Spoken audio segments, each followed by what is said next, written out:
Сегодня в Осетии отмечают знаковую дату – 160 лет со дня рождения великого Коста Хитагурова. Это большое культурное событие. В родной аул Коста приехали первые лица юга и севера Осетии, общественность, интеллигенция и просто все желающие.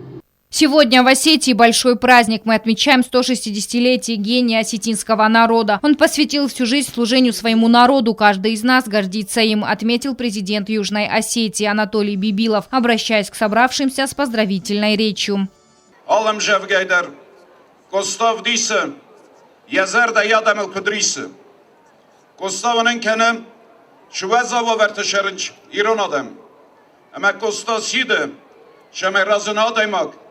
Кашубаю канадаме, ама ангомай размашавой. Махан абон алла фараздарис, махан абон алла фадатдарис, шамаюшан гом жинадат хай. Уши южинадат хай. Ноджен зарам костай маюма, ама ангомар балавам каражима.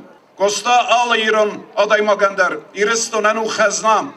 Глава Северной Осетии Вячеслав Битаров назвал Коста Хитагурова человеком, ставшим национальным достоянием Осетии, символом истинного патриотизма и любви к своему народу.